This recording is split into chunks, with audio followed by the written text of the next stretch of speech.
मेरे भाइयों, लोकतंत्र का गला श्रीमती इंदिरा गांधी जी के शासनकाल में घोटा है।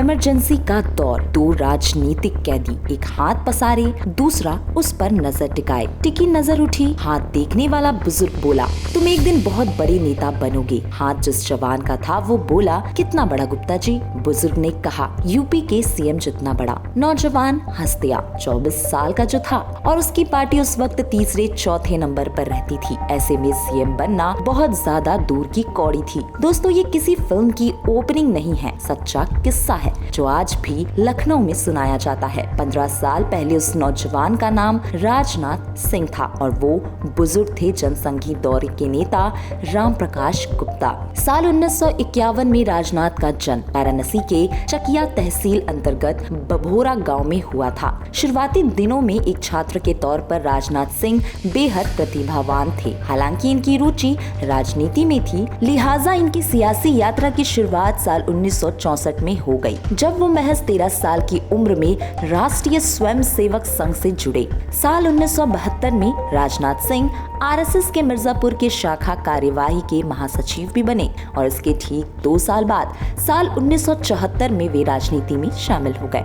1969 और 1971 के बीच वे गोरखपुर में अखिल भारतीय विद्यार्थी परिषद के संगठनात्मक सचिव भी रहे। साल 1974 में भारतीय जनता पार्टी के पूर्ववर्ती भारतीय जनसंघ की मिर्जापुर इकाई का सचिव भी इन्हें नियुक्त किया गया। बाद में 1975 के दौरान 24 साल की आयु में ही सिंह जी को जनसंघ का जिला अध्यक्ष भी नियुक्त किया गया। ये वही साल था जब देश में तत्कालीन इंदिरा गांधी सरकार ने आपातकाल यानी इमरजेंसी लगाया था, जिसे आज के दिन पर भारतीय लोकतंत्र के लिए काला अध्याय माना जाता है। 1970 के दशक में राजनाथ सिंह जयप्रकाश नारायण के जेपी आंदोलन से बहुत प्रभावित थे। उन्हें जेपी आंदोलन से जुड़ने के कारण साल 1975 में राष्ट्रीय इमरजेंसी के दौरान गिरफ्तार भी किया गया और 2 साल की अवधि के लिए हिरासत में रखा गया था।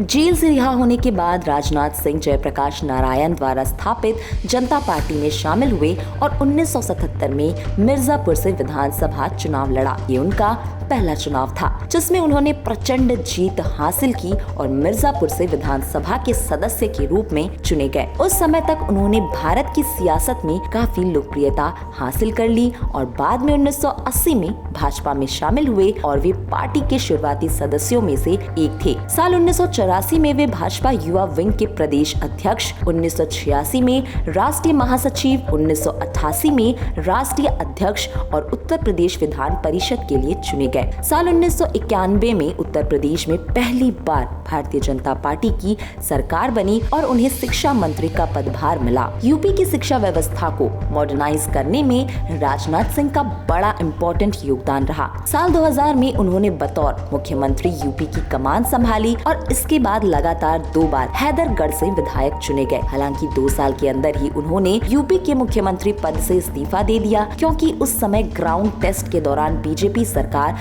अल्पमत में थी। राज्य में राष्ट्रपति शासन लगाना पड़ा। उसके बाद 14वीं विधानसभा में मायावती तीसरी बार मुख्यमंत्री बनी। राजनीति के इसी उतार चढ़ाव के बीच में वो साल 2014 में पहली बार देश के गृह मंत्री बने। मोदी सरकार के पहले कार्यकाल के दौरान उन्होंने 5 साल तक केंद्रीय गृह मंत्री की जिम्मेदारी का निर्वहन किया और इसके बाद मोदी सरकार के दूसरे कार्यकाल के दौरान राजनाथ जी को केंद्रीय रक्षा मंत्रालय की जिम्मेदारी सौंपी गई। दोस्तों, राजनाथ सिंह अपने बेबाक अंदाज के लिए जाने जाते हैं। रक्षा से जुड़े तमाम जटिल मामलों में इन्होंने अक्सर एक दृढ़ इच्छा शक्ति का प्रदर्शन किया, चाहे वो डोकलाम का मुद्दा रहा हो या हिंद प्रशांत क्षेत्र में शांति कायम करने की बात। रक्षा मंत्री राजनाथ सिंह का बेहद महत्वपूर्ण योगदान रहा है। बहरहाल आज रक्षा मंत्री राजनाथ सिंह 72 साल के हो चुके हैं और एक कुशल राजनेता के तौर पर देश की सियासत के सबसे प्रतिष्ठित ओहदे पर अपनी जिम्मेदारियों को संभाल रहे हैं।